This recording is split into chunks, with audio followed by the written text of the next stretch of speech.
So hello dear students, myself Chris Joshi and I am your political science mentor. So today we are going to start our chapter number 4 from your political science book Contemporary World Politics. Chapter number 4, which is your alternative centers of power. So today we are going to start this chapter. Before that, if you have not watched previous chapters, so the links are in description. So just you can go and check it out, the link which I have given below. And if you haven't subscribed our channel, so just do like, share, comment and subscribe to our channel. So let's get started today's video. तो आपकी political science की book की world politics की books का आज हम chapter number 4 कर रहे हैं। एंड आप सभी को पता है कि जो आपका चैप्टर नंबर 1 था द कोल्ड वॉर एरा, वो डिलीट हो चुका था। सिमिलरली हमने सेकंड चैप्टर किया था द एंड ऑफ बायोपोलैरिटी, राइट। तो आपको थोड़ा बहुत पता चल गया होगा कि बायोपोलैरिटी का मीन्स क्या था, कि आपके वर्ल्ड के कंटेक्स्ट में we have only two dominating power, right. First one is USA which is your America and then second one is USSR which is your Soviet Union, right. And हमने ये भी पढ़ा था कि ये दो पावर का एंड हो चुका था। इन पूरे वर्ल्ड के कंटेक्स्ट में हमारे पास सिर्फ सिमिलर एक ही पावर रह गई थी जिसका नाम था यूनिपोलर पावर, जो कि यूएसए अमेरिका ही था। तो अब आपका थर्ड चैप्टर में जब आपको पता है कि जब यूनिपोलर पावर बन गई तो अब उसी की हेजीमनी चलेगी, उसी का ही रुतबा, उसी का ही बिल्कुल पूरी सत्ता चलेगी। तो third chapter is all about it, तो वो आपका डिलीट हो चुका है, तो आप थर्ड चैप्टर अब नहीं पढ़ेंगे। But we are going to start our chapter 4 which is alternative centres of power. तो सीबीएसई ने पिछले साल भी थर्ड चैप्टर डिलीट किया था और इस साल भी डिलीटेड है, तो it will beneficial for you. But अगर आप अब अपने बोर्ड एग्जाम्स देने के बाद आप नेक्स्ट ईयर सीयूटी के एग्जाम्स देंगे, देन तब आपको इस चैप्टर को करना पड़ेगा, बिकॉज सीयूटी में आपके deleted chapter are also coming. So आप अपनी प्रिपरेशन उस अकॉर्डिंग कर सकते हैं, चाहे तो अभी से पढ़ सकते हैं if you have not load. खैर अभी आपके पास लोड है भी नहीं, तो आप पढ़ सकते हैं, इन डिलीटेड चैप्टर्स को भी काम आएंगे आपके लिए। ओके, सो अब हम नेक्स्ट चैप्टर स्टार्ट कर रहे हैं अपना ऑल्टरनेटिव सेंटर्स ऑफ पावर। सो हम थोड़ा सा इंट्रोडक्शन देखते हैं। जैसे कि मैंने आपको बताया कि पूरे वर्ल्ड में हमारे कंटेक्स्ट में only we have one power which is USA.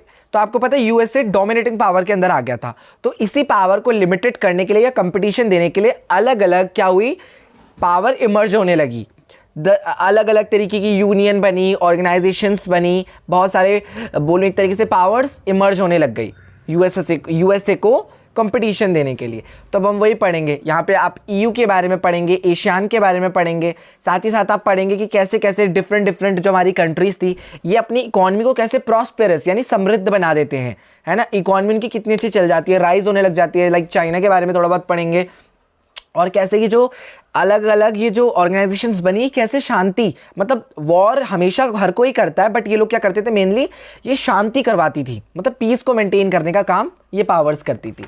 तो चलिए अब हम स्टार्ट करते हैं इस चैप्टर को। तो ये वेलकम कोड था मेरी तरफ से आपके लिए। तो अब हम आपको आपकी बुक का चैप्टर नंबर 4 खोल के दिखा देते हैं। वैसे आप चाहें तो आप मेरे नोट से भी पढ़ सकते हैं, क्योंकि उसमें मैंने बिल्कुल एक एक एनसीईआरटी लाइन कवर की है। बट आप सभी को प्रूफ देने के लिए मेरे को ये एनसीईआरटी खोलनी पड़ रही है और यहाँ पे एक एक लाइन आपको कवर करके दिखानी पड़ रही है। बाकी एक्सप्लेनेशन मैं अपने नोट्स के थ्रू ही दे रहा हूँ। तो if you will go through with my notes, then I will give you the guarantee that you will score best and best in your exams, right? So let's get start. Overview मैंने आपको दे दिया है। अब इस European union वाले topic को start करने से पहले मेरे को आपको एक बेसिक से इंट्रोडक्शन देना है कि आप सभी को पता है कि जब भी वॉर के टाइम की सिचुएशन होती है, हम लोग लड़ाई करते हैं, भाई लड़ाई होती है, तो वॉर के टाइम की सिचुएशन में क्या होता है, हमारा जो एक्सपेंडिचर यानी जो खर्चा होता है वो बहुत ज़्यादा होता है। कैसे? हम लोग आर्मी बिल्डअप पे खर्चा लगाएंगे, हम आर्म्स एंड अम्यूशन यानी हथियार, बॉम्ब वगैरह इन सब चीज़ों में पैसा खर्च करेंगे, आर्मी को बिल्डअप करेंगे, आर्मी को ही हम शेल्टर प्रोवाइड करेंगे, जिससे भाई ये क्या करेंगे, ये हमारे लिए लड़ेंगे भाई वॉर के लिए। मतलब बेसिकली उन्हीं को हर चीज़ प्रोवाइड हो रही है, उन्हीं के लिए पूरी इकॉनमी खर्च कर दी जा रही है। पर आम जनता को तो तुम देख ही नहीं रहे हो। आम जनता कहाँ गई? आम जनता तो मर गई, ना उसको खाने को मिल रहा है, ना उसको पीने को मिल रहा, सारा पैसा तो आर्मी के उस पर चला जा रहा है। तो उस वक्त जो इकॉनमी की हालत हो जाती है वो इतनी बेकार हो जाती है कि मतलब इसमें सफ़र कौन कर रही होती है, हमारी इकॉनमी सफ़र कर रही होती है, और जो आम लोग हैं और सबसे ज़्यादा पुअर लोग इस चीज़ को सफ़र कर रहे होते हैं। ठीक है, तो माना जाता है कि 1945 में जब आपका सेकेंड वर्ल्ड वॉर ख़त्म हो चुका था और 1947 में हमारा जो इंडिया था वो आज़ाद हो चुका था। हम सभी को पता है हमें आज़ादी मिल तो गई थी, कहीं ना कहीं जो हमारी मेहनत थी वो रंग तो लाई थी, पर कहीं ना कहीं जो हमारे सोशलिस्ट लीडर थे, लाइक हमारे खान अब्दुल गफ़र खान जी हो गए, साथ ही साथ हमारे महात्मा गांधी हो गए और अन्य सोशलिस्ट लीडर हो गए, ये बहुत ज़्यादा दुखी थे। क्यों थे दुखी? दुखी होने का कारण यही था, वो नहीं चाहते थे कि हिंदू मुस्लिम अलग हो। हमारी आज़ादी तो आई थी पर वो पार्टीशन को लेकर आ गई थी, बंटवारे को लेकर आ गई थी, जिससे हम लोग बिल्कुल खुश नहीं थे। ठीक है, तो अब ब्रिटिशर्स क्या कर गए थे? डिविडेंड रूल छोड़ के चले गए, भाई इंडिया पाकिस्तान अलग अलग हो गया। साथ ही साथ ये जाते जाते हमारी इंडिया में इतनी लूट मचा के चले गए कि इन्होंने कुछ छोड़ा ही नहीं, मतलब कि हमारी इंडिया की जो इकॉनमी है वो अच्छे से चल सके। तो मैंने बताया था ना कि ब्रिटिशर्स जाते जाते लूट मचा के चले गए थे, तो वो क्या करके चले गए थे? वो हमारे जितने भी रिसोर्सेज थे, ठीक है, जितने भी रिसोर्सेज थे सब कुछ लेके चले गए थे। इन लोगों ने क्या कहते हैं, इंडिया पे राज किया था।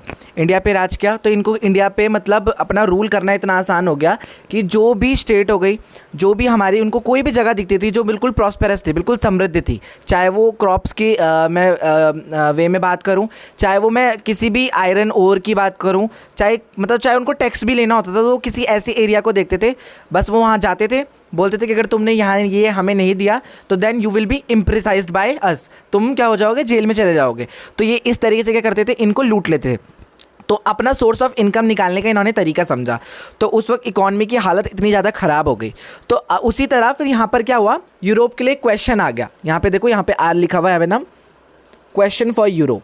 यूरोप के लिए क्वेश्चन डाला गया कि भाई अब यूरोप का क्या होगा, क्योंकि सिमिलरली यूरोप ने भी क्या किया था? वॉर की थी। अब आपको पता है कि वॉर टाइम ऑफ सिचुएशन कैसी होती है। इसमें एक तरफ से तो नुकसान होता नहीं है, दोनों के इंसान मरते हैं, भले ही जीतेगा कोई और एक, पर कहीं ना कहीं उसके पैसा भी खर्च होगा, इकॉनमी की हालत भी ख़राब होगी, उसके लोग भी जाएंगे। ठीक है, तो क्वेश्चन आ गया यूरोप के लिए, भाई अब यूरोप क्या करेगा? Should Europe be allowed to revert to its old rivalries, या क्या यूरोप जैसे लड़ते आ रहा है वो आगे भी लड़ता रहेगा, अपनी इकॉनमी को ख़राब करते रहेगा, अपना पैसा सारा आर्मी बिल्डअप पे लगाता रहेगा, या to be reconstructed on principle and institution that would contribute to a positive conception of international relation, या वो अपनी इकॉनमी की तरफ ध्यान देगा, इन सबको हटा के, ये वॉर वाली चीज़ों को दूर करके वो क्या करेगा? पीस वाली सिचुएशन को हैंडल करेगा, अडॉप्ट करेगा कि नहीं? तो इस तरीके का क्वेश्चन आता है।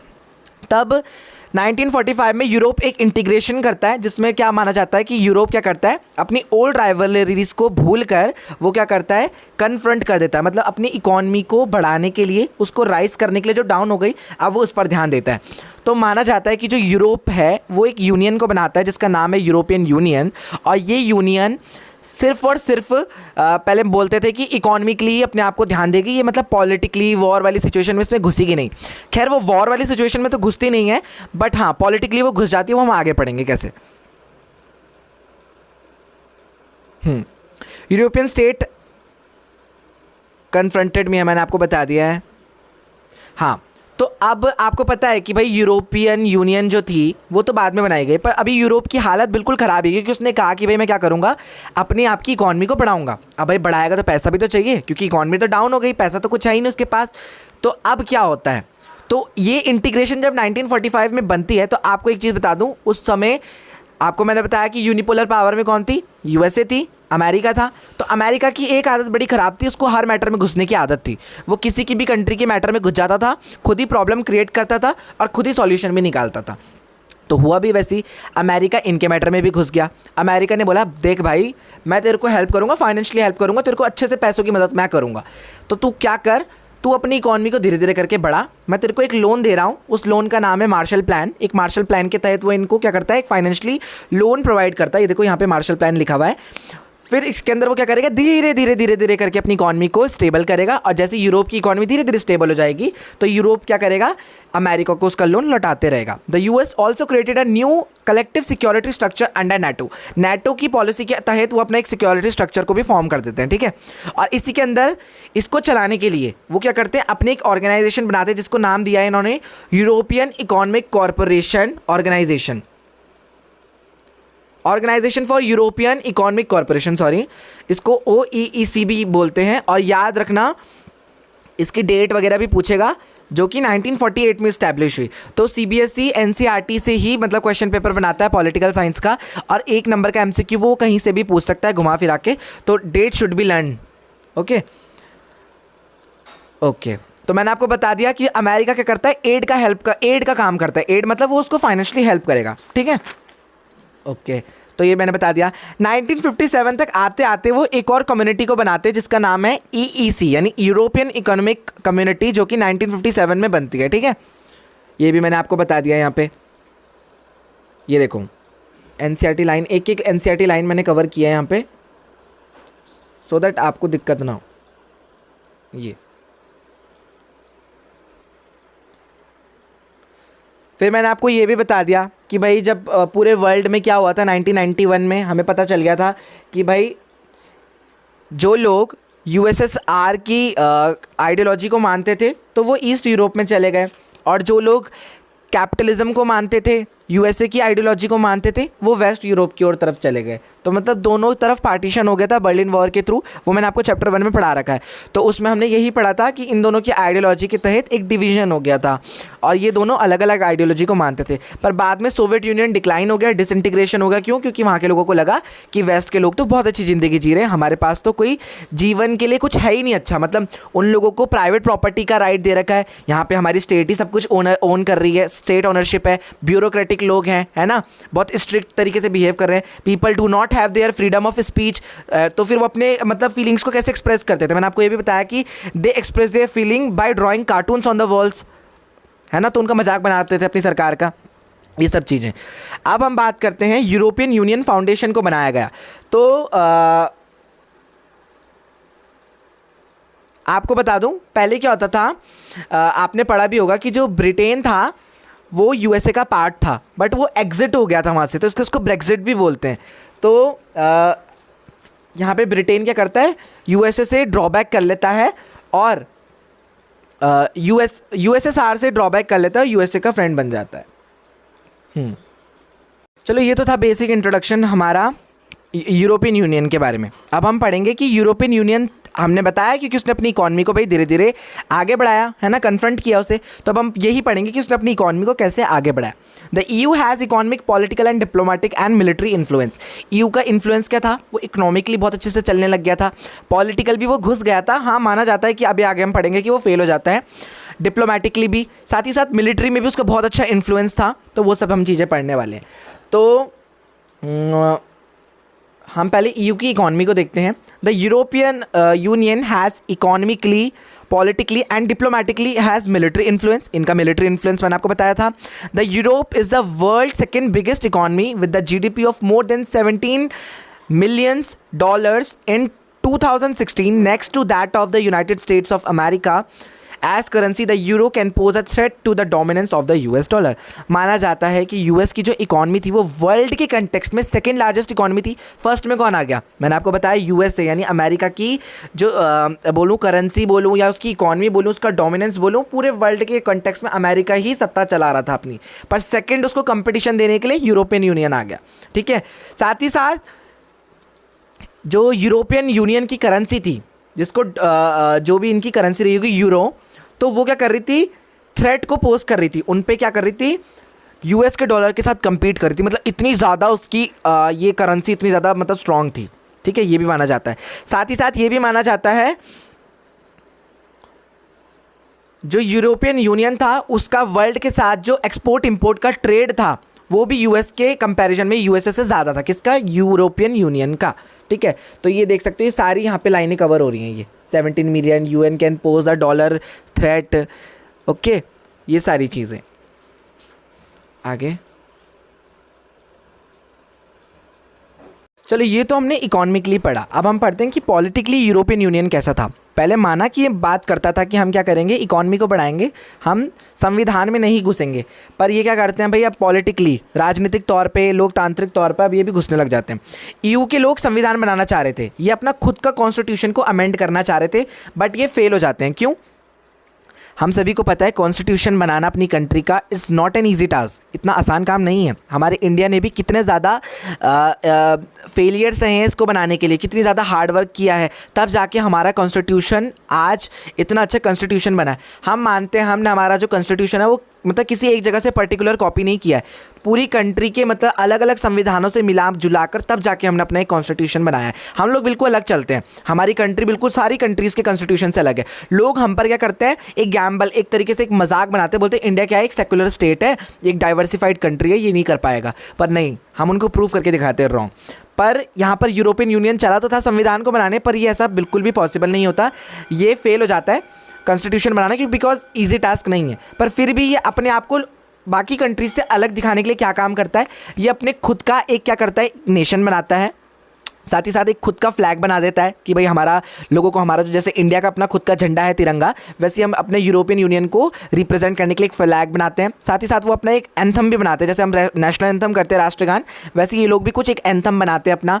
इनकी करेंसी भी अलग थी, यूरो बोलते हैं जिसे, और इनकी एक डेट भी थी, फाउंडिंग डेट, कि इनका जो यूरोपियन यूनियन है ये इस दिन बना था। जैसे हम बोलते हैं ना कि हमारा इंडिया 15 अगस्त को आज़ाद हुआ, ऐसे करके, तो उसी तरह ये लोग बोलते हैं कि हमारा जो ये यूरोपियन यूनियन ये इस दिन बना।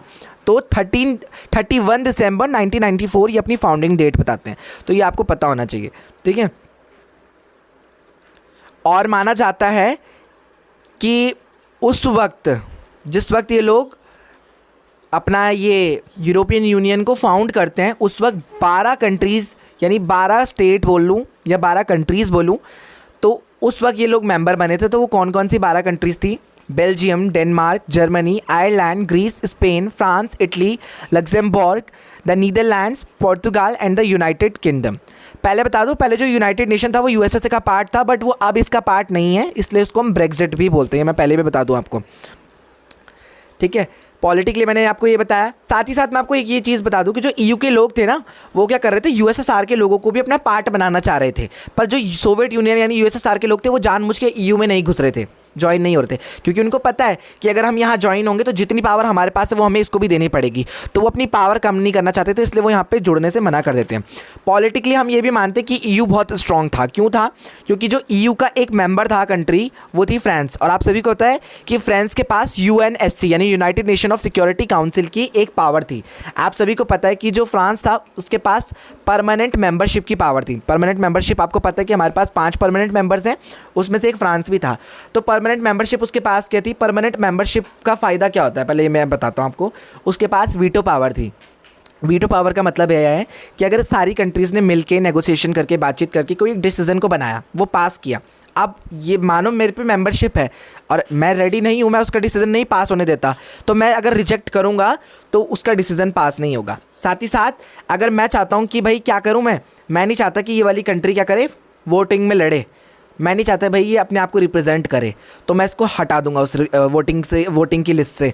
तो अगर उसको वोटिंग करना है तो वो बाद में 1 साल बाद, 2 साल बाद ट्राई करेगा, पर वो वोटिंग से हट जाएगा। तो ये पावर होती है परमानेंट मेंबरशिप की, ठीक है। साथ ही साथ ये लोग क्या करते थे, बातचीत करके वॉर को सुलझाना, अपनी इकॉनमी को बढ़ाना, मिलिट्री को इन्फ्लुएंस करना, इस चीज़ पे विश्वास करते थे, क्योंकि ईयू को पता है लड़ झगड़ के कोई फ़ायदा नहीं है, हमारा ही नुकसान होगा, ठीक है। तो ये तो था इसका पॉलिटिकल। साथ ही साथ इकोनॉमिकल मैंने आपको बता दिया। अब हम थोड़ा सा इसका मिलिट्री इन्फ्लुएंस देखते हैं कि मिलिट्री में ये मतलब कैसा था हमारा यूरोपियन यूनियन। देखो, यूरोपियन यूनियन अकेला तो था नहीं। मैंने आपको बताया कि स्टार्टिंग में जब ये बना था तो तब 12 कंट्रीज़ ने इसको साइन करके यूरोपियन यूनियन को बनाया। तो बाद में धीरे धीरे और भी तो जुड़े होंगे, है ना। तो उन सब कंट्रीज़ की भी तो कुछ, वो अब जाके यूरोपियन यूनियन में जुड़े हैं, पर पहले तो वो सेपरेट कंट्रीज़ थी ना, तो उनके पास भी सिक्योरिटी पावर रही होगी, मिलिट्री रही होगी। तो उन सब की एक एक कंट्री की पर्टिकुलर अगर मैं गिनूँ एक एक करके बाकायदा, तो उन 12 की, फिर बाद में जो और जुड़ी, उन सब की मिलिट्री को ऐड करके जो फिर कंबाइन एक टोटल मिलिट्री बनती है, वो यूरोपियन यूनियन की मिलिट्री होगी। तो लगा लो इतनी ज़्यादा वास्ट लार्ज अमाउंट में उनकी मिलिट्री होती थी। दूसरा, वर्ल्ड की सेकेंड लार्जेस्ट मिलिट्री थी किसकी? यूरोपियन यूनियन की। फर्स्ट में किसकी आएगी? यूएसए की। ये आपको पता होना चाहिए। Total spending on defence is second after the US. इसका जो पूरा एक्सपेंडिचर, ये पूरा खर्चा करते थे डिफेंस के ऊपर, मिलिट्री के ऊपर, ठीक है, तो ये सेकंड नंबर पे करते थे, फर्स्ट नंबर पे यूएस ही था, तभी उसका डोमिनेंस इतना ज़्यादा था उस वक्त। दूसरा, ये पॉलिटिकली के साथ साथ मिलिट्री भी इसलिए स्ट्रांग होते थे क्योंकि माना जाता था कि इनका जो मेंबर है फ्रांस, जो मैंने आपको बता दिया, उसके पास परमानेंट मेंबरशिप थी। दूसरा, ये बहुत ज़्यादा स्ट्रांग भी था। क्यों? इसके पास 335 न्यूक्लियर वॉरहेड्स थे, यानी वो तोप बोलते हैं ना, वो थी 335। तो लगा लो अगर 335 तोपें अगर उसने अपने दुश्मन के आगे लगा दी तो दुश्मन तो खल्लास। तो उसी तरह ये बहुत ज़्यादा स्ट्रांग था। स्पेस एंड टेक्नोलॉजी के मामले में भी ईयू जो था वो वर्ल्ड का सेकेंड लार्जेस्ट नंबर पे आता था। हम सभी को पता है कि जो इंडिया है वो साइंस के मामले में, स्पेस के मामले में, टेक्नोलॉजी के मामले में बहुत आगे है ना। बट उस समय की बात करो तो उस समय हमारा ईयू था वो सेकेंड लार्जेस्ट के नंबर में था, आता था। ये स्पेस में भी जो अपने जितने भी बोलते हैं ना एक तरीके से इन्वेंशंस करते थे, अपने जितने भी बोले रॉकेट्स भेजते थे उसमें भी बहुत आगे थे, टेक्नोलॉजिकली बहुत अच्छे से फील्ड थे, अच्छे अच्छे ये आविष्कार करते थे, ठीक है। इसलिए भी ये सेकंड लार्जेस्ट सोर्स हमारा स्पेस एंड टेक्नोलॉजी में था। कौन? EU। साथ ही साथ न्यू कंट्रीज़ इनको जल्दी ज्वाइन नहीं करते थे, इसको स्केप्टिसिज्म भी बोलते हैं, क्योंकि उनको पता है कि अगर हम यहाँ ज्वाइन होंगे हम यहाँ पे इनको अपनी पावर देनी पड़ेगी। तो this is all about European union. अब यहाँ पर आता है एक एक NCERT लाइन मैंने कवर कर दी है। देखो पिक्चर बेस्ड क्वेश्चन CBSE पूछता है हर साल, तो ये इस पिक्चर बेस्ड क्वेश्चन में आपको समझा देता हूँ। यहाँ पे आपको कुछ पहाड़ दिख रहे हैं, ये आपको ये टाइटैनिक एक जहाज़ सा दिख रहा है, तो ये यूरोपियन यूनियन के बारे में। पहले तो आप जान लें यूरोपियन यूनियन के बारे में क्या है इसमें मतलब। तो ये जो शिप दर्शा रहा है, ये दर्शा हमें यही रहा है कि 2003 में जब यूरोपियन यूनियन अपना खुद का संविधान लागू करने की कोशिश करता है बट वो फेल्ड हो जाता है, तो यहाँ पे वही बता रहा है कि इस पत्थर पे लगकर ये शिप बह जाता है। उसी तरह इनका जो एक प्रयास बोलूँ या एक जो कोशिश रही थी कॉन्स्टिट्यूशन को बनाने की, वो अधूरी रह जाती है, फेल्ड हो जाती है। तो उसी तरह ये शिप के तहत उस चीज़ को रिप्रेजेंट किया गया है। साथ ही साथ यहाँ पर जो आपको ये सर्कल में ये 12 स्टार दिख रहे हैं, ये हमारे यूरोपियन यूनियन के फाउंडिंग डेट को क्या बोलते हैं, सिंबलाइज कर रहे हैं कि 31 दिसंबर 1994 में क्या हुआ था, जब यूरोपियन यूनियन इस्टेब्लिश हुआ था, तो 12 मेंबर्स ने इसको साइन किया था। अब ये सर्कल में ही क्यों बने हुए स्टार, ये क्वेश्चन भी पूछ सकता है CBSE आपसे, क्योंकि 4 नंबर का क्वेश्चन आता है पिक्चर बेस्ड क्वेश्चन से। तो एक क्वेश्चन तो यही होगा कि what does it the picture represents, या what does the picture symbolises, ये पूछ सकता है। दूसरा, how can you say that, या how can you prove that European constitution has been failed. Then आपको आंसर बताना कि हाँ यार इजी टास्क नहीं है, आप इंडिया से कंपेयर करके बताओगे। साथ ही साथ पहले 2 क्वेश्चन वो आपको 1-1 नंबर के पूछेगा, एक क्वेश्चन वो आपसे 2 नंबर में पूछ सकता है। तो 2 नंबर में आपसे वो पूछ सकता है कि why these stars are been found in circle. तो आप बताएंगे कि सर्कल जो होता है वो हमारा पीस को, हारमोनी को, इन सब चीज़ों को क्या करता है, सिंबलाइज करता है, ठीक है। साथ ही साथ जो सर्कल होता है वो क्या करता है, सॉलिडारिटी, हारमोनी, पीस, इन सब चीज़ों की आइडियोलॉजी को फॉलो करता है, ठीक है। ये बताना है आपने, बाकी इतना कुछ वो नहीं है। और इधर ये फ्लैग दिखेगा आपको कि 12 कंट्रीज़ थी जो मैंने आपको बता दी है, ठीक है। तो ये सब तो था आपका किसके बारे में, यूरोपियन यूनियन के बारे में। अब धीरे धीरे देखो यूरोपियन यूनियन भी बनी। अब यहाँ पर एक और ऑर्गेनाइजेशन बन के आती है जिसका नाम है आसियान, यानी association of south east Asian nation, ठीक है। यूरोपियन यूनियन तो जो हुआ, अब यहाँ पे ये साउथ ईस्ट वाले लोग भी अपनी एक ऑर्गेनाइजेशन बनाते हैं, तो अब हम उसके बारे में पढ़ेंगे। तो हम ये मानते हैं कि जो ये एशियान था ये 1967 में इस्टेब्लिश किया गया था, ठीक है। एशिया की कुछ कंट्रीज़ के लिए इस और एसोसिएशन को बना दिया जाता है, और ये क्या करती है, नॉन अलाइनमेंट ऐसे मूवमेंट्स जो थे इन सब को लेकर चलती है, जो कि सक्सेसफुल भी हुए थे आगे जाके। अभी हम पढ़ेंगे नॉन अलाइनमेंट के ऊपर बारे में, एंड जिसको नाम भी बोलते हैं non alignment movement. Jawaharlal Nehru के जो भी उन्होंने हमें बताया था वो सब चीज़ें हम इसमें पढ़ेंगे आगे। तो जो ये था ये नाम को लेकर चलता था, जो कि आगे सक्सेसफुल भी हुआ। मैंने आपको बताया था कि 1967 में ये इस्टेब्लिश हो गया था, और इसको 5 कंट्रीज़ ने साइन करके ज्वाइन किया था। तो मैं उन 5 कंट्रीज़ के नाम आपको एक ट्रिक के तहत बताता हूँ जो मैंने खुद फॉलो की थी, ठीक है। तो वो मैं आपको बताता हूँ वो ट्रिक क्या है। उस ट्रिक को मैं याद करता हूँ IMPST करके।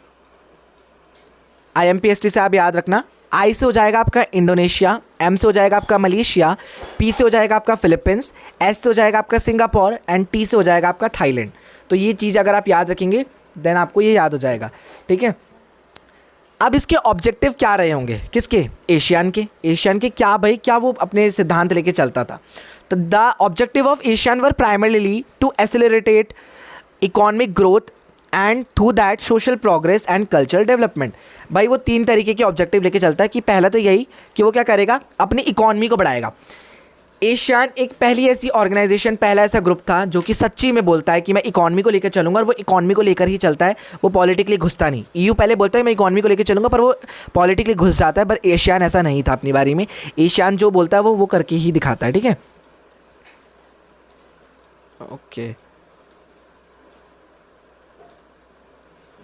ओके चलो मैं ये खोल लेता हूँ यहाँ पे। ये देखिए IMPST भी मैंने आपको दिखाया ना, ये थाईलैंड तक। और ये क्या करते हैं, बैंकॉक डिक्लेरेशन को साइन करके तब जाके ये अपनी एशियन को फॉर्म करते हैं। तो question can be put up from this line also. What is the declaration form they have signed to join the ASEAN? तो आप बताएंगे बैंकॉक डिक्लेरेशन. ठीक है. ऑब्जेक्टिव क्या थे इसके? मैंने आपको बताया कि वो इकॉनमी को ग्रोथ करके चलेंगे. सोशल प्रोग्रेस, हम समाज के भले के लिए कार्य करेंगे. साथ ही साथ कल्चरल डेवलपमेंट, हम अपने जितना भी हमारा कल्चर से रिलेटेड डेवलपमेंट होगा हम उस पर वर्क करेंगे. तीसरा कि वो क्या करेंगे, रीजनल पीस को लेकर चलेंगे. ठीक है. बाद में यहाँ पे क्या होता है, इनके जो भी ये प्रिंसिपल्स बनाते हैं, लॉज बनाते हैं, इन पर वर्क किया जाता है आगे आगे. और साथ ही साथ अब यहाँ पर क्या होता है, 5 कंट्रीज़ इनको और ज्वाइन कर लेती हैं. वो कौन कौन सी कंट्रीज़ थी? पहली बात तो आपकी ये हो गई चार्टर ब्रूनई, दारुसैलम, वियतनाम, लाओ पीडीआर, म्यांमार और कंबोडिया. तो यहाँ पे आपको ये 5 कंट्रियाँ दिख रही होंगी. ये देखो म्यांमार और कंबोडिया उधर आपका ऊपर हो गया. अब यहाँ पर किनारे पे आपको एशियन फ्लैग की एक फोटो दिख रही है. यहाँ से भी क्वेश्चन पूछ सकता है सीबीएसई. तो वो पूछेगा what does this flag symbolizes, ये फ्लैग क्या है, क्या व्हाट इज़ दिस. तो आप बताओगे this is a Asian flag. ठीक है. तो वो पूछेंगे कि यहाँ पर जो ये 10 कुछ ये क्रॉप साइज या कुछ बना हुआ है, तो व्हाट इज़ दिस. तो आप बताएंगे कि जो ये है, ये जो ये बन रखी है ना क्रॉप टाइप्स, ऊपर नीचे, तो ये धान है, चावल की धान होती है ना, तो ये पैडी को सिंबलाइज कर रही हैं कि ये 10 तरीके की हैं. तो ये 10 ही क्यों थी, 5 क्यों नहीं है? तो हम बताएंगे 10 पैडी की क्रॉप है, ये किसको सिंबलाइज कर रही हैं, एशियान की कंट्रीज़ को जिन्होंने इसको ज्वाइन किया है. ठीक है, ये बताएंगे आप.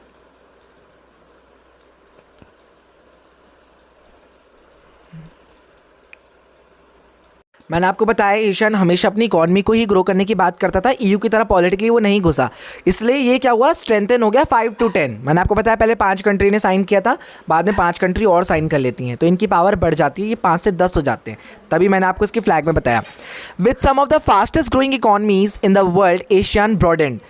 जो एशियान था वो क्या था, वर्ल्ड की फास्टेस्ट ग्रोइंग इकॉनमी के अंदर आने लग गया. कौन? एशियान. ठीक है. और ये फैला, मतलब ब्रॉडन, जगह जगह इसके चर्चे फैलने लगे, इसकी पावर बढ़ते लगी. पहले वो एक एरिया में राज करता था, वो धीरे धीरे कंट्रीज जब उस पर ज्वाइन होने लगी तो उसकी राज्य जो रूलिंग करने की पावर थी वो जगह जगह स्प्रेड होती गई. ठीक है.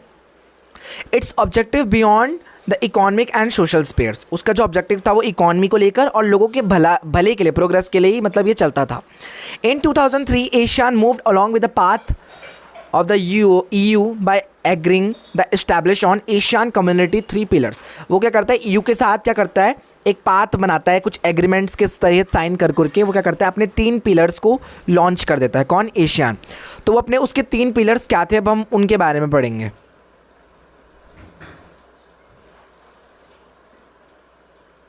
चलो ठीक है. यहाँ पे पहला जो उसका पिलर था वो था एशियान की सिक्योरिटी को लेकर, कि हम एशिया की सिक्योरिटी का हम काम संभालेंगे. दूसरा, एशिया की इकॉनमी को हम लेकर चलेंगे. तीसरा, हम सोशल कल्चरल कम्युनिटी सोसाइटी के लिए वर्क करेंगे. ठीक है. एशियन के फ्लैग के बारे में आपको एक चीज़ और बताना चाहूँगा कि ये लोग कभी भी लड़ाई इन सब चीज़ों पर विश्वास नहीं करते थे. बोलते थे भाई शांति से भी काम हो सकते हैं, तो ये लड़ाई करना पसंद नहीं करते थे. तो आप बता सकते हैं कि टेरिटोरियल डिस्प्यूट नहीं लड़ना चाहिए. अगर लड़ भी रहे हैं तो हाथापाई नहीं करनी, बातचीत से भी हम सब कुछ चीज़ें सुलझा सकते हैं. मतलब ये पीस को मेंटेन करने का एक तरीके से काम कर देती. मैंने आपको बता दिया कि जो ये थे पैडी एक साथ जुड़े हुए थे, 10 थे. क्यों? एक तो वो 5 से 10 स्ट्रेंथन हो गए, दूसरा ये यूनिटी का भी सिंबल है. तो ये तो था आपका एशियन के बारे में. अब हम पढ़ेंगे the rise of the Chinese economy. The rise of the Chinese economy मतलब जो अब चाइना था वो अपनी इकॉनमी को कैसे राइज कराता है, मतलब बड़ा आगे की तरफ बढ़ाता है, वो हम पढ़ेंगे. China has been the fastest growing economy since the reforms first began there. China को मतलब बोला जाता है कि जब से उसने वहाँ पर बदलाव लाए, रिफॉर्म्स लाए, उसके बाद से उसकी बहुत ज़्यादा फास्टेस्ट ग्रोइंग इकॉनमी मानी जाती है. ठीक है.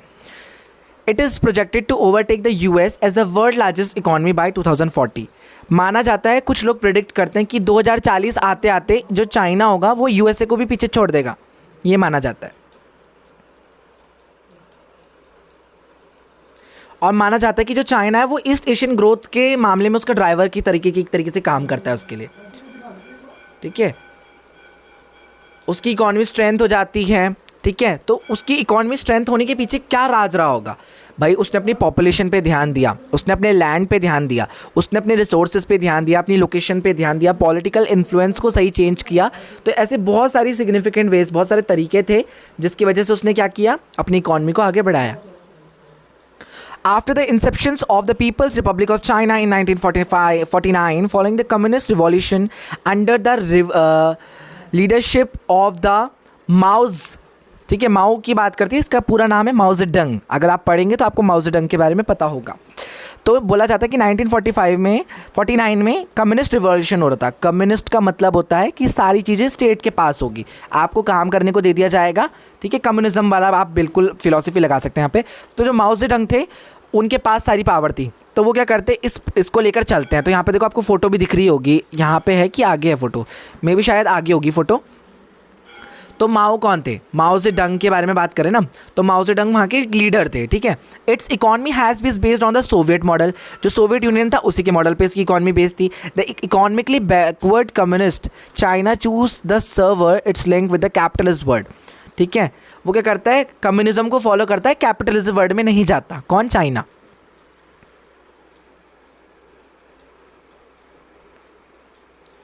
अच्छा, एक चीज़ और, चाइना की इकॉनमी डेवलप्ड होने का क्या कारण, कुछ तो कारण रहा होगा। The model was to create a state owned heavy industry sector from the capital accumulated from agriculture. बोला जाता था कि एग्रीकल्चर के मामले में चाइना मतलब था, ठीक है, चलो ठीक ठाक था, पर इतना ज़्यादा डेवलप नहीं था चाइना। आज के टाइम पे चाइना अपना जो एग्रीकल्चर मैं बोलूँ प्रोडक्ट्स हो गया, वो क्या करता है, इम्पोर्ट करता है। खैर वो बना भी रहा है, बट वो थर्ड कॉपी, सेकेंड कॉपी, वो बहुत ही बेकार है, ठीक है। पर जो चाइना है, हम मानते हैं वो इसलिए भी आगे गया क्योंकि उसके घर घर में इंडस्ट्री थी, स्टील की इंडस्ट्री। सरकार कुछ नहीं करती थी, उनके घर घर में इंडस्ट्री होती थी। बोलती थी आपको कुछ करने की ज़रूरत नहीं है, सरकार आपको खर्चा देगी, बस आप क्या करो, इंडस्ट्री बनाओ। तो उनके घर घर पे इंडस्ट्री होती थी, तो हैवी इंडस्ट्रीज़ बना दी गई थी। तो इंडस्ट्री के सेक्टर की अगर मैं बात करूँ तो उसका जो चार्ट था वो बहुत आगे था, प्रोग्रेस चार्ट बोलूँ तो इंडस्ट्रियल सेक्टर में चाइना बहुत अच्छे से था, टेरिशियल सेक्टर में भी चाइना बहुत अच्छे से आगे चलता था। एग्रीकल्चर बोलूँ या प्राइमरी सेक्टर बोलूँ तो उसमें वो थोड़ा सा नीचे रहा होगा, बाकी इन दो सेक्टर में वो बहुत ज़्यादा आगे था। It was short of foreign exchange that is needed to buy technology and goods on the world market. China का क्या था, फॉरेन एक्सचेंज भी कम हो गया। क्यों, क्योंकि अब वो अपने अंदर ही क्या करने लगा, डोमेस्टिक गुड्स बनाने लग गया, अपनी कंट्री के अंदर ही बनाने लग गया। जब वो सारा सामान अब उसकी कंट्री के अंदर ही बनने लग गया तो वो बाहर से क्यों खरीदेगा, तो उसका जो डॉलर है वो खर्चा बच जाएगा, तो इससे क्या होगा, उसकी इकॉनमी और राइज करेगी। तो ये भी कुछ रीज़न थे। The model allowed China to use its resources to establish the foundation of an industrial economy on a scale that did not exist before. ये रिसोर्सेज को यूज़ करके चाइना इतना ज़्यादा मतलब इंडस्ट्रियल सेक्टर में लार्ज स्केल में अपने आप को ग्रोथ करवाता है, जो कि पहले नहीं हुई होगी, ठीक है। Employment and social welfare was assured to all citizen and China moved ahead of most developing countries in educating its citizens and ensuring better health for them। China एक ऐसी मोस्ट डेवलपिंग कंट्रीज़ के अंदर आने लगी जो कि क्या कर रही थी, डेवलप तो कर रही थी, लोगों को एजुकेट भी कर रही थी, उनको हेल्थ फैसिलिटीज़ भी दे रही थी। The economy also grew at a respectable rate of 5 to 6%, but an annual growth of 2 to 3% in the population mean that economic growth was insufficient to meet the needs of a growing population. तो यहाँ पे ये बता रहे हैं कि उसकी annual growth जो रही होगी, मतलब अगर मैं इकॉनमी की बात करूँ तो 5 से 6% चाइना बढ़ गया, वहीं कहीं ना कहीं उसकी वो जो इकॉनमी थी वो 2 से 3 या 2 से 4% रही होगी। तो लगा लो उसकी इकॉनमी ग्रो ही, पर कहीं ना कहीं जो उसका एनुअल ग्रोथ था वो 2 से 3 रहा। तो हम लोग अगर इंडिया की बात करें तो हमारी इकॉनमी क्यों नहीं बढ़ पा रही, हमारी पॉपुलेशन ज़्यादा बढ़ रही है, इनकी पॉपुलेशन कम थी तो इनकी इकॉनमी बढ़ गई। तो हम ये मान सकते हैं कि उसने क्या किया, अपनी पॉपुलेशन पे कम किया। तो पॉपुलेशन उसने कम, वन चाइल्ड पॉलिसी लागू कर दी थी, बहुत सारी चीज़ें होती हैं, अच्छी फैसिलिटीज़ दे दी थी, तो इसलिए लोगों ने वहाँ पे कॉरपोरेट भी किया। तो यहाँ पे यही कह रहा है कि ज़रूरी नहीं कि भाई इकॉनमी तभी बढ़ेगी जब आपकी पॉपुलेशन अगर ग्रो नहीं करेगी, है ना। तो यहाँ पे वही बता रहा है। एग्रीकल्चर प्रोडक्शन, एक मिनट, हाँ,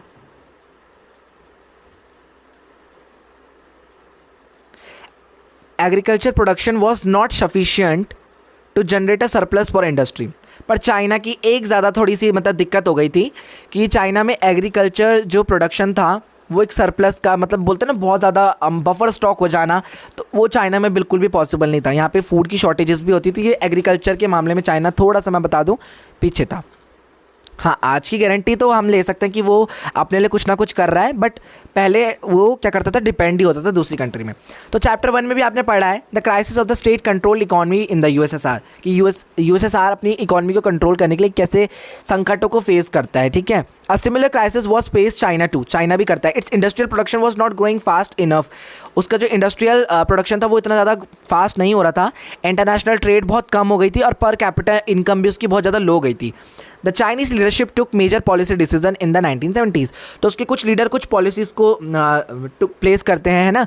the China ended it's political and economic isolation with the establishment of relation with the United state in 1972।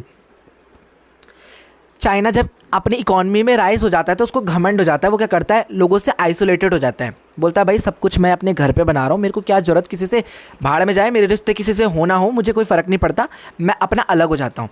But अब जब उसकी इकोनॉमी की हालत, अर्थव्यवस्था इतनी ख़राब हो गई कि अब उसको क्या करना पड़ेगा भाई, अपने आप को लिबरल करना पड़ेगा ताकि ग्लोबलाइजेशन हो, प्राइवेटाइजेशन हो भाई अच्छे से, है ना, लिबरलाइजेशन हो। तो वो सब चीज़ें करनी थी, तो वो एलपीजी तभी पॉसिबल होगा जब आप अपने आप को आइसोलेट से हटा दोगे, दोस्ती कर लोगे।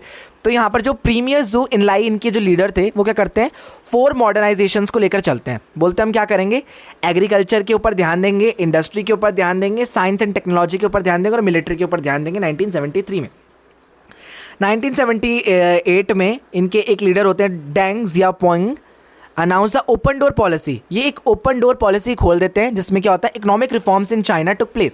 अब यहाँ पर क्या होगा, अगर इंडिया के लोग चाइना में इन्वेस्टमेंट करना चाहें तो वो कर सकते हैं। क्यों? क्योंकि ओपन डोर पॉलिसी हो गई।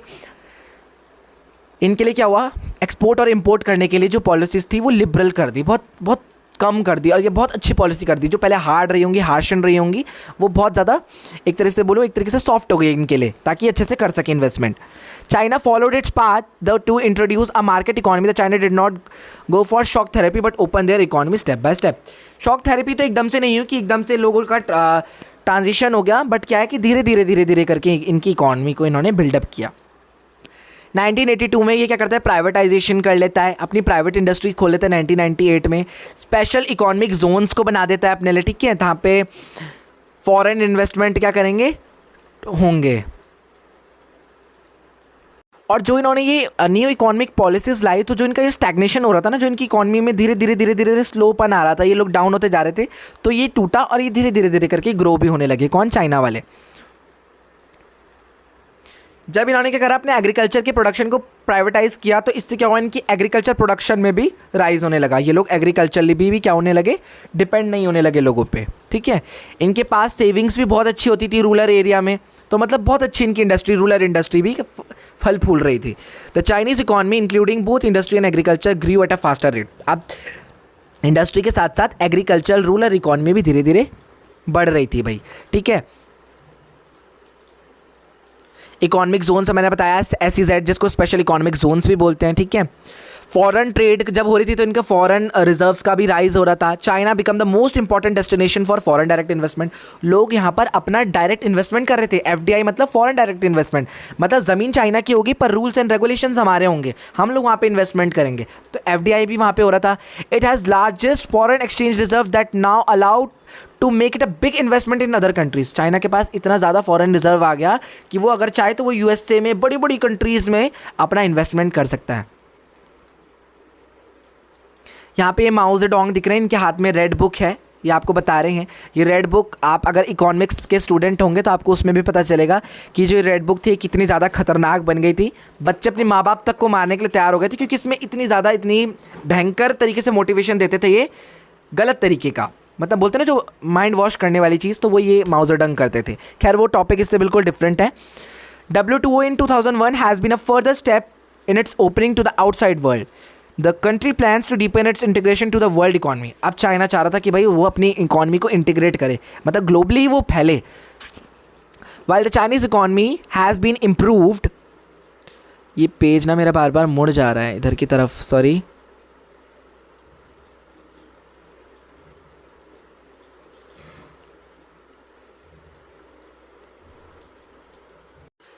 कहते हैं ना किसी भी सिक्के के ना दो पहलू होते हैं, अगर अच्छा है तो कहीं ना कहीं बुरा भी होगा। तो वहीं चाइना की बात थी, हमने ये तो पढ़ लिया कि चाइना की इकॉनमी बहुत अच्छे से मचा रही थी, बहुत अच्छे से बढ़ रही थी, पर इसका मतलब ये नहीं कि ये अच्छी निकल गई।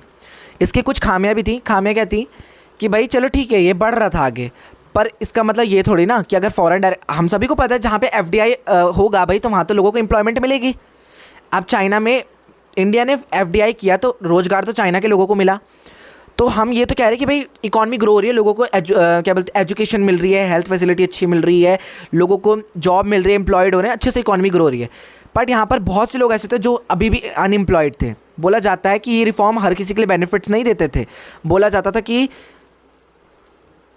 100 मिलियन पीपल ऐसे थे जो कि सच्ची में बेरोजगार थे और वो सर्च करते थे जॉब के लिए। फीमेल्स की हालत ऐसी हो रखी थी वहाँ पे कि उन लोगों को जॉब देखनी पड़ती थी अपना घर चलाने के लिए। साथ ही साथ चाइना इतना ज़्यादा करप्शन करता था कि क्या बताएं। दूसरा ये इन्वायरमेंटल डिग्रेडेशन करता था, इन्वायरमेंट के साथ छेड़छाड़ करता था। कौन? चाइना। इनइक्वालिटी यहाँ पे फेस करती थी किसके बीच में?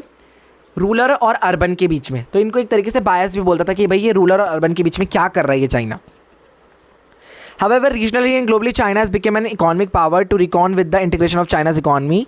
But still, वो क्या था? अनएम्प्लॉयमेंट दे रहा था लोगों को। क्यों? क्योंकि भाई लोगों को भाई रोज़गार मिल ही नहीं रहा था, इकॉनमी बढ़ रही थी बट वो फिर भी कुछ लोग ऐसे थे जो कि बेरोजगार थे। ठीक है, अब हम ये मानते हैं कि जो चाइना था उसके बहुत ज़्यादा इन्फ्लुएंस थे अदर कंट्रीज से, बट उसके कुछ इश्यूज थे जापान को लेके, यूएस के साथ, एशिया एंड रशिया। ठीक है, जिससे उसने क्या करी अपनी इकॉनमी को टेम्पर्ड कराया, उसको कंसिडर कराया आगे तक। With it hope to resolve its differences with Taiwan. But Taiwan के साथ कहीं ना कहीं उसके जो मैं बोलूँ टर्म्स रहेंगे वो सही नहीं रहेंगे, बट वो चाहते थे कि उनकी जो इशू है वो धीरे धीरे कम हो। ठीक है, चाइना का जो ये इकॉनमी का राइज था ये फिर भी बहुत बड़ा, और माना जाता है कि एशियन इकॉनमी 1997 के बाद फाइनेंशियल क्राइसिस को फेस करती हैं, उनको कोई हेल्प करने वाला नहीं है। अब हम बात करेंगे सबसे इंपॉर्टेंट टॉपिक जो कि सबसे मस्त लगता है, इसको आप अपने दुश्मन का भी बोल सकते हैं। तो हम बात करेंगे इंडिया चाइना के रिलेशंस। तो माना जाता है कि इंडिया और चाइना के रिलेशंस स्टार्टिंग में बहुत अच्छे रहते हैं, आप आगे वाले चैप्टर्स में भी पढ़ेंगे, बट बाद में क्या होता है हमें ऐसा हो जाता है कि लगता है कि यार गलती कर दी हमने। शुरुआत में क्या होता है, इंडिया और चाइना वेस्टर्न इन्फ्लुएंस को लेकर एक जैसी बातें करने लग जाते हैं। बोलते हैं कि भाई ये वेस्ट के लोग समझते क्या है अपने आप को, हम तो इनसे बिल्कुल अलग हैं। चाइना भी इंडिया का साथ देता, बोलते तो सही कह रहा है। इनके बीच में इतनी ज़्यादा गहरी दोस्ती हो जाती है कि ये लोग एक दूसरे की कंट्रीज़ में विजिट करते थे पर्सनली, और एक दूसरे को मतलब जो हम बोलते हैं ना अतिथि का सत्कार करना है ना, संस्कार करना जो भी है। तो हम जब अतिथि सत्कार करते थे मेहमानों को, हम क्या हमारे में बोलते थे ना अतिथि देवो भवा, तो उसी तरह ये लोग क्या करते थे एक दूसरे की कंट्री में विजिट करते थे और एक दूसरे को क्या करते थे ग्रीट करते थे। इतनी ज़्यादा दोस्ती हो गई कि हमारे जो एक लीडर थे सुभाष चंद्र बोस जी, वो जवाहरलाल नेहरू को बोलते हैं भाई इतना भी अच्छा नहीं होता कि आप अपने दुश्मनी देश पे या पड़ोसी राज्य पे आंख बंद करके विश्वास करते हैं। वो बोलते कल के दिन वो तेरे पे हमला कर देगा तो जवाहरलाल नेहरू जी बोलते हैं नहीं नहीं कि नहीं करेगा देखना। हम फिर ये क्या करते हैं कुछ एग्रीमेंट्स को साइन करते हैं जिसका नाम है पंचशील एग्रीमेंट। तो उसमें बहुत सारी चीज़ें लिखी होती हैं। तो उसमें लिखा रहता है कि हम क्या करेंगे, एक दूसरे के इंटरनल अफेयर्स में इन्वॉल्व नहीं करेंगे, एक दूसरे की रिस्पेक्ट करेंगे, एक दूसरे की इकॉनमी को साथ साथ बढ़ाएंगे। 5 चीज़ें होती हैं, पंचशील का नाम तभी पड़ा। ठीक है, तो यहाँ पे वही सब बताया जा रहा है। ठीक है, तो मैं अब आपको ले जाता हूँ यहाँ पर। मतलब इनकी इतनी ज़्यादा दोस्ती होने लग गई कि लोग बोलते थे हिंदी चीनी भाई भाई। बट मैंने आपको बताया ना यहाँ पे रंग सबको ही हर कोई रंग बदलता है अपने, तो फाइनली होता भी वही है। जो चाइना था वो अपने पड़ोसी राज्य तिब्बत में क्या करता है, कब्जा करने लग जाता है। तो तिब्बत के लोग क्या करते हैं, इंडिया के पास आ जाते हैं। जो दलाई लामा थे वो इंडिया के पास आते हैं और जवाहरलाल नेहरू को बोलते हैं भाई जो तुम्हारा दोस्त है चाइना ये क्या कर रहा है, ये तो हम पे क्या कर रहा है, हमारे कल्चर को सप्रेस कर रहा है, ज़बरदस्ती कर रहा है और बोल रहा है कि तुम मेरे में शामिल हो। ये तो हमसे ज़ोर ज़बरदस्ती कर रहा है, हम पे अटैक कर रहा है। तो तुम क्या करो, हमें अपने इंडिया में शरणार्थी दे दो, हमें पॉलिटिकल असाइलम दे दो। पर पहले तो क्या बोलते हैं जवाहरलाल नेहरू शुरुआत में बोलते चलो ठीक है अभी कब्जा कर रहा है करने दो। पर जब उसको पता चलता है कि ये तो ज़बरदस्ती इनके कल्चर को भी सप्रेस कर रहा है, तब जवाहरलाल नेहरू जी को उनको ज़बरदस्ती क्या करता है, पॉलिटिकल असाइलम देना पड़ता है। और वहाँ की जितनी भी मिलियंस ऑफ पॉपुलेशंस रही होगी वो कहाँ शिफ्ट हो गई, इंडिया में शिफ्ट हो गई। तो चाइना को जब ये बात पता चलती है, चाइना गुस्से में आ जाता है, बोलता है भाई तू तो क्या कर रहा है, एक एंटी चाइनीज़ प्रोटेस्ट कर रहा है मेरे लिए, मतलब तू तो मेरे लिए विद्रोह का काम कर रहा है भाई, तूने तो मेरे साथ पंचशील एग्रीमेंट तक साइन करा, तूने बोला भाई हम एक दूसरे के इंटरनल अफेयर्स में क्या करेंगे, वो नहीं करेंगे, मतलब हम इन्वॉल्व नहीं होंगे, तूने तो कर दिया। तो चाइना यहाँ से, अब चाइना के इंडिया के साथ जो रिलेशन थे वो बिल्कुल ख़राब होने लग जाते हैं।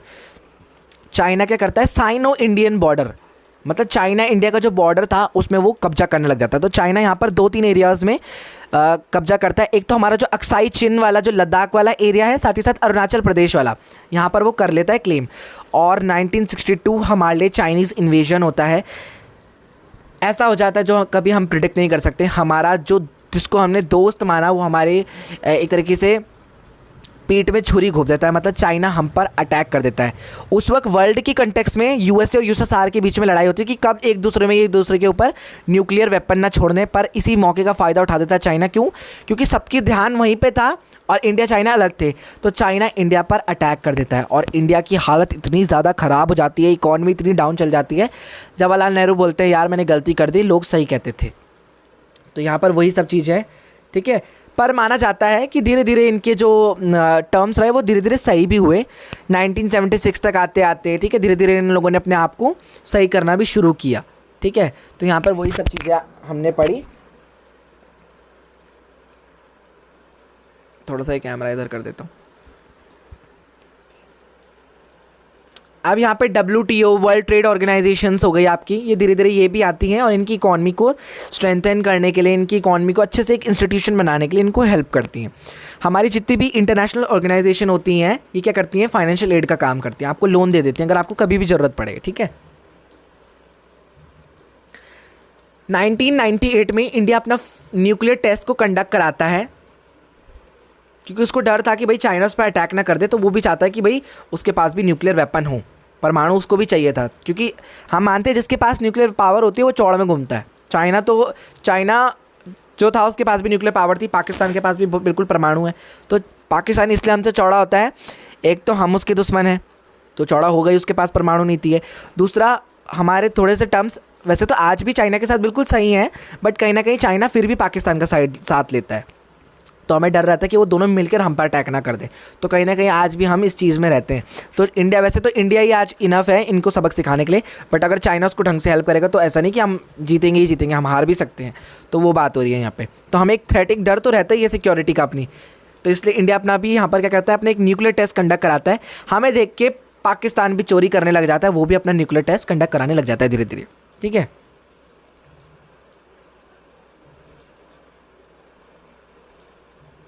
अच्छा हाँ, एक चीज़ और मैंने बताई थी कि हमारे रिलेशन धीरे धीरे कैसे सही होने लगे।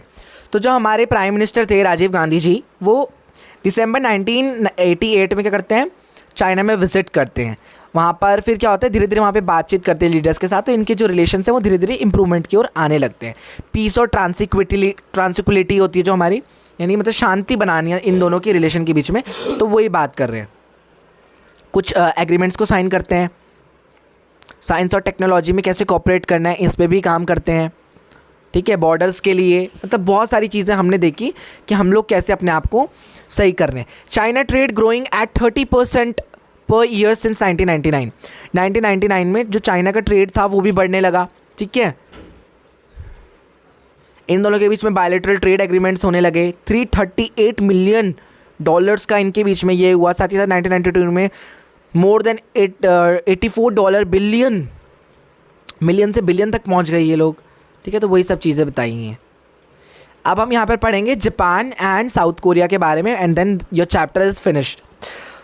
तो हम सभी को पता है कि जो जापान था, कुछ आपने ब्रांड सुने होंगे like Sony, Panasonic, Canon, Suzuki. साथ ही साथ आपका ये होंडा हो गया, टायोकोटा, माजदा, ये जितने भी हमारे पॉपुलर ब्रांड्स हैं ये सारे के सारे जापान के हैं, ठीक है। Japan has very few natural resources and imports of its raw materials. Japan के पास खुद के रिसोर्सेज बहुत कम थे और रॉ मटेरियल्स वो ज़्यादा मतलब इम्पोर्ट करता था। Even then its progress rapidly after the end of the second world war. उसकी जो प्रोग्रेस हुई वो सेकेंड वर्ल्ड वॉर के बाद ज़्यादा मानी जाती है। चलो ठीक है, मैं बताता हूँ। जब सेकेंड वर्ल्ड वॉर का टाइम था, सेकेंड वर्ल्ड वॉर, जापान के ऊपर जब अटैक होता है तो जापान की जो इकॉनमी है वो इतनी ज़्यादा गिर जाती है कि वो बोल देता है कि भाई आज के बाद तो लड़ाई करूँगा ही नहीं, देख लिया मैंने, बहुत देख लिया, कोई फ़ायदा नहीं है लड़ झगड़ के। तो माना जाता है कि जितना तेज़ी से वो नीचे गिरा उतना तेज़ी से उसने अपनी इकॉनमी को ग्रो भी किया। टेक्नोलॉजी के मामले में वो बहुत आगे हो गया। कौन? जापान। तभी आप देखते हैं कि उसके कितने अच्छे अच्छे ये प्रोडक्ट्स आपको मिले। बोला जाता है कि जापान मेंबर बन गया था organisation for economic corporation and development OECD 1964 में। 2017 में इसकी थर्ड लार्जेस्ट इकॉनमी बन जाती है, किसकी? जापान की। और दूसरा ये एक एशियन मेंबर भी बन गया था G7 का 11th मोस्ट पॉपुलेशन नेशन के कंटेक्स्ट में। ठीक है, Japan is the only nation that suffered the destruction cause by the nuclear bombs. Japan एक ऐसा नेशन था जिसने न्यूक्लियर बॉम्ब को सहा है। It is the second largest contributor to the regular budget of the UN, और ये contributor भी था UN के बजट में। ठीक है, 10% ये कंट्रीब्यूट करता था। Japan has a security alliance with the US, इसको सिक्योरिटी अलायंस US प्रोवाइड कराता है 1951 से। As per the article 9 of the Japanese constitution, the Japanese people forever renounce war as a sovereign right of the people nation threat health force as means of settling international dispute. Sorry, मेरा थोड़ा move हो गया था, रबड़ा गया था। तो माना जाता है कि जो चाइना है वो पहला ऐसा देश था, पहला ऐसा कॉन्स्टिट्यूशन बनाता है कि वो बोलता है भाई लड़ाई करनी ही नहीं है। उनको पता है कि एक्सपेंडिचर बहुत होता है, बहुत सारी चीज़ें, तो उसमें से वो 1% अपना जो GDP का होगा वो खर्च किस में करता था? मिलिट्री में। कौन? चाइना, मतलब जापान, सॉरी। तो ये तो था जापान के बारे में। अब हम पढ़ेंगे थोड़ा सा साउथ कोरिया के बारे में। The Korean peninsula was divided the South Korea Republic of Korea and North Korea यानी Democratic People Republic of Korea. South Korea दो जगह में बट गया था, साउथ कोरिया जिसको Republic of Korea and North Korea जिसको Democratic Peoples of Republic of Korea कहते थे। तो माना जाता है जब सेकेंड वर्ल्ड वॉर का एंड हो गया था तो जो साउथ कोरिया था वो 30th पैरेलल कंट्रीज़ के अंदर आता था। The Korean war during 1950 and 53 and dynamics of the cold war era further intensified the rivalries between two sides. Both the Korea's finally became members of the UN on 17 September 1991। Rivalries मतलब आपकी जो पुरानी ideology, पुरानी सोच थी। तो पहले जैसे ये दोनों अलग रहते थे, साउथ कोरिया नॉर्थ कोरिया वाले, तो इनके ओल्ड राइवलरीज को भुलाकर एक नई राइवलरीज को बोलूँ उनको लाते, नई सोच आइडियोलॉजी को लाते 17 सितंबर 1991 में, जब ये UN के मेंबर बन जाते हैं। UN के मेंबर बनना मतलब आप पीस को, इन सब चीज़ों को प्रेफरेंस देंगे। Meanwhile South Korea emerge as a centers of power in Asia. South Korea एक सेंटर ऑफ पावर की तरह इमर्ज हुआ।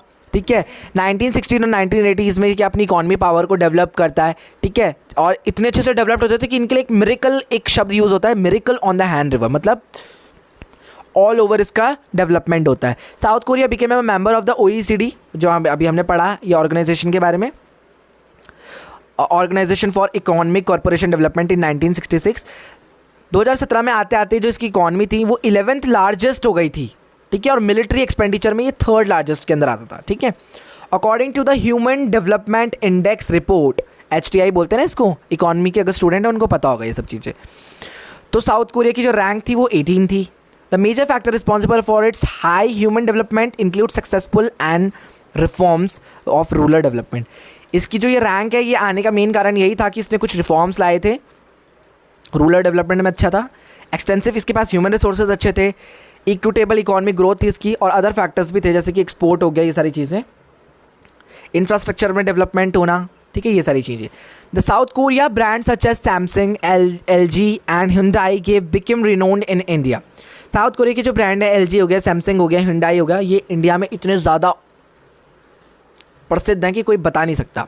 Numerous agreements between India and South Korea signify their growing commercial and cultural ties. जिन्होंने ये agreement किया है ये इनके ग्रोइंग कमर्शियल बिजनेस को तो ग्रो करवा ही रहा है, साथ साथ इनके जो कल्चरल टाइज हैं इनको भी बढ़ा रहा है, मतलब आपके रिलीजन, कल्चर हो गए ना, इन सब चीज़ों के लिए। और इन्होंने रिसेंट पास्ट में भी बहुत सारे एग्रीमेंट्स को साइन किया है। So this is the chapter is all about, sorry. तो आई होप आपको ये चैप्टर पसंद आया होगा। पसंद आया होगा तो please like, share and subscribe ज़रूर कीजिएगा। और ये कुछ NCERT क्वेश्चंस है, ये आप कर सकते हैं अपने चैप्टर के अंडरस्टैंडिंग पे। मैंने आपको एक एक चीज़ बताई है। अगर आप चाहते हैं कि आपको मेरे नोट्स चाहिए, क्योंकि चैप्टर तो आपने सुन लिया, बट अगर आप मेरे नोट्स से पढ़ेंगे, मैं आपको सच्ची बता रहा हूँ आपके पूरे नंबर पक्के हैं। तो अगर नोट्स चाहिए तो फटाफट चैनल को सब्सक्राइब कराना है। आप लोग सपोर्ट बिल्कुल भी नहीं दिखा रहे हो और मेरा भी मन नहीं करता फिर वीडियो बनाने का। दूसरा, I was quite busy in my CUET exam preparation. So that's why मेरी प्रिपरेशन अच्छे से नहीं हो पाई CUET की. लास्ट के 5-10 दिन है तो मेरे को उसी में पढ़ना पड़ेगा. And there was a personal family reason behind this, तो वो मैं आपको नहीं बता सकता. बट इस वजह से अब मैं CUET में ध्यान दे रहा हूँ और आप लोग सपोर्ट भी नहीं कर रहे, तो मेरे वीडियो बनाने की इच्छा भी नहीं हो रही है. बट दैट डजंट मीन कि मैं वीडियो बनाना बंद कर दूंगा. आपके लिए वीडियोस आती रहेंगी, आप लोग सपोर्ट जरूर दिखाइएगा, ठीक है. तो ये आप प्रैक्टिस कर सकते हैं. कभी कभार क्वेश्चन CBSE यहाँ से भी दे देता है चेंज करके, ठीक है. So this was the chapter is all about. I hope you like this video. If you haven't subscribed our channel, so do subscribe, like, share and comment to my channel. I hope आपको video अच्छी लगी होगी तो like share subscribe ज़रूर कीजिएगा. देखो मैं भी आपको पढ़ के बताता हूँ ये सारी चीज़ें, है ना. और ये मेरी मैम ने मेरे को जो पढ़ाया है वो भी मेरा ज्ञान है. कुछ मैंने यूट्यूब से भी पढ़ा, कुछ मैं खुद से भी पढ़ता हूँ. तो ऐसे आप लोगों ने भी पढ़ना है. थोड़ा मैम का भी सुनिए पूरा प्रॉपर, खुद से भी पढ़िए, बुक से भी पढ़िए, अपने नोट से भी पढ़िए. उसके बाद एक कंक्लूजन खुद का निकालिए, देन आपका रिजल्ट अच्छा ज़रूर आएगा. तो चलिए मिलते हैं नेक्स्ट वीडियो के साथ. तब तक के लिए tata bye bye, take care.